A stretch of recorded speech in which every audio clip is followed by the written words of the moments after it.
llegué a mi casa, mis padres instantáneamente se dieron cuenta de mi estado de alteración. Esta vez llevaba pruebas en mis manos. Una vez revelada la foto, no tardaron en llevarme a la comisaría. Ahí nos recibió el comisario Ernesto Saviola, quien escuchó atentamente mi relato. Al finalizar, se le dibujó una sonrisa en el rostro, pensando que era tontería de una joven, hasta que le arrimé la foto y sus ojos se desorbitaron. Lo primero que me recomendó fue que tengamos cautela, que la policía se iba a encargar, pero que no alertáramos al pueblo. Mi familia era muy católica, por lo que mi madre me pidió que fuéramos a hablar con el cura del pueblo, creyendo que debía pedir perdón o consejos por algo que no entendía. Ni siquiera era mi culpa. Hablé con el padre Joaquín Santomayor, quien no tardó en comentar entre mis pares, con furia, lo que unos herejes y paganos, como los nombró, estaban haciendo en el pueblo. Al cabo de unos días, el rumor se presentía en el ambiente. Nadie habla de nada, pero todos sabían algo. Todos habían escuchado que algo pasaba. La gota que rebalsó el vaso fue cuando desapareció Augusto, el bebé de los Pereira. Entonces el pueblo alzó en una revuelta, policía e iglesia incluida, y lo primero que hicieron fue ir donde lo ocurrido. Varias personas rodearon el lugar, ingresando por los 4 flancos. Sigilosamente llegaron hasta la zona en cuestión, y ahí estaban. En un instante de furia, toda la gente atacó al mismo tiempo. Ninguno de los encapuchados corrió, simplemente se quedaron inmóviles, mientras la multitud arrasó con ellos. Rápidamente fueron masacrados. Se encendió una pira y los arrojaron a todos en ella. El bebé de los Pereira jamás apareció. En la desesperación, el padre del bebé se privó de la vida, arrojándose a la hoguera. No voy a olvidar los gritos de Pereira y el olor espantoso que quedó en el ambiente, aquel que de niña había olido. En ese mismo acto se prohibió a los allí presentes hablar alguna vez de lo ocurrido. Este hecho iba a hundir un pueblo que poco a poco iba creciendo, y lo que se había cometido era un asesinato, una venganza que nada de legal tenía. Era la perdición para el comisario y todos los demás, creyendo que la foto que les había dado era la única copia. La arrojaron a la pira humana y todo ardió. Para ocultar bajo las cenizas el nefasto suceso, se decidió construir un orfanato en el lugar, con ánimos de proteger a los niños desamparados y abandonados. Fue así que se construyó el orfanato San Juan. Pasaron un par de años.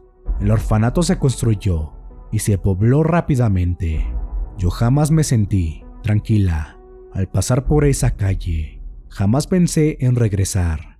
Violentos tirones me atacaban cada vez que debía atravesar esa zona, hasta que un día Margarita Núñez, la encargada, me llamó para que tomara algunas fotografías del aniversario del orfanato. Aquella tarde tomé varias fotografías, pero hay 2 que lo resumen todo. En una pueden ver a Margarita y a Estela, su hija, con 2 de los chicos del orfanato. Lo que hay sobre la mesa no tiene explicación. Nuevamente los malos presagios me atacaron, pero esta vez no había policía a la que acudir. ¿Qué ley se estaba infringiendo? Ninguna. La otra la tomé en el jardín de la casa. Eran 2 niños que reían y estaban impactados frente a mi cámara. Las risas no les permitían estar quietos para la foto, pero una vez que la tomé, fue esto lo que apareció. La niña del medio no estaba en la foto, y lógicamente, esos no eran sus risueños rostros. El pasado oscuro se apoderaba sobre aquel lugar. decidí nuevamente acudir a la iglesia con las fotos para hablar con el padre Joaquín. Pasaron solo 2 días y ya estaba en Rivadavia, un cura de la ciudad que decía ser un idóneo exorcista, experimentado en bendecir lugares y espantar malos augurios.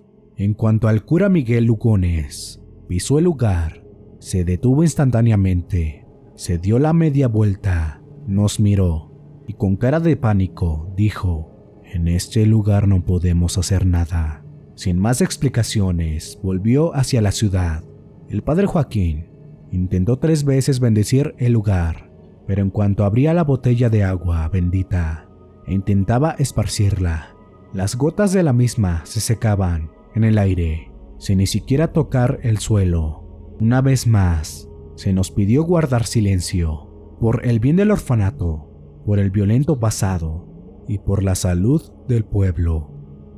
Entonces pasó lo peor. Aquel día amaneció lloviendo, nubes grises se apiñaban en el cielo, amenazando con granizo. El viento corría fuerte y yo tenía que ir a la ciudad a hacer unos trámites.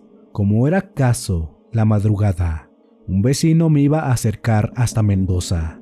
Cuando pasamos por la puerta del orfanato, vi el auto del comisario Saviola. Entonces supe que algo malo había pasado. Le pedí a mi vecino que me dejase. Preparé mi cámara, como de costumbre, e ingresé al orfanato, sin golpear, pero preguntando por Margarita, luego por Estela y por último, el comisario. Nadie me contestó. Entonces me adentré en la casa y al llegar a las habitaciones, vi el espanto. Los cuerpos derramados de los menores estaban por los pisos, con sus huesos quebrados. Uno había sido asfixiado con su propia bufanda. A todos les habían retorcido el cuello y golpeado la espalda, como si los hubiesen estampado contra las paredes y los pisos. Eran una imagen espantosa, negra, demoníaca. En la otra habitación estaba Margarita, con sus brazos y sus piernas quebradas. Sus ojos estaban aún abiertos y transmitían el horror que había sufrido previo a perecer. Estela estaba sin vida en la cama. Una fuerza brutal había torcido su cuello, dejándole la cabeza girada casi en 180 grados.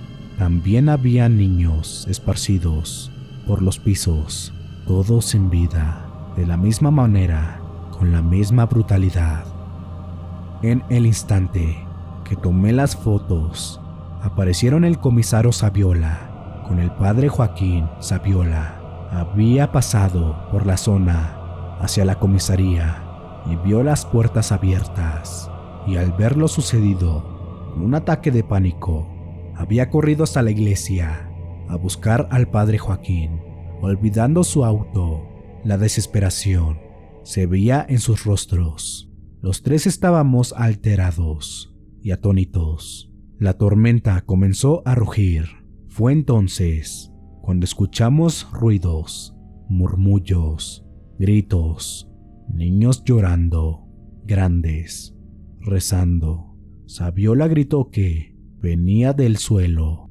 Esperanzados, los 3 comenzamos a arrancar las tablas del piso, esperando hallar alguna persona que haya escapado de la masacre, creyendo que existía un escondite secreto conocido por los niños. Entonces descubrimos lo más macabro de esta historia. Bajo el suelo había una especie de sótano. Al ingresar, un hedor fétido y nauseabundo nos mareó. La humedad de aquel lugar era espantosa. Encendimos la luz y pudimos ver el horroroso espectáculo. En el sótano del orfanato San Juan estaban los restos de todos los encapuchados que aquella noche se habían quemado hasta hacerse polvo en la pira, como un mausoleo del diablo, como una burla, como una espantosa imagen de terror. Todos ahí, eternos, oscuros, quemados, sigilosos, continuando con su ritual de muerte. Los tres hicimos un pacto. Los cuerpos de los pequeños, de Estela y Margarita, fueron sepultados en el cementerio, pero aquel sótano se cubrió de cemento y tierra para que nadie jamás profanase aquel horroroso lugar. Hace años ya había fallecido Saviola. La semana pasada pasó a siguiente plano el padre Joaquín. Ahora solo quedo yo. Pensaba llevarme el secreto a la tumba, como habíamos pactado, pero desde aquella vez que no puedo conciliar el sueño, las sombras me persiguen. He vivido una vida de miseria y oscuridad. No quiero esto para la eternidad, así que decidí contárselo a ustedes y mostrárselos en fotos. No son los primeros en ver las fotos, pero sí en conocer la verdadera historia.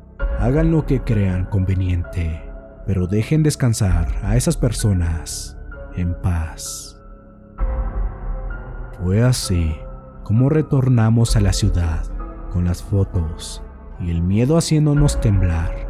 Al pasar por la puerta de lo que quedaba del orfanato, ninguno se animó a mirar con detenimiento, pero un halo de oscuridad envuelve toda esa zona.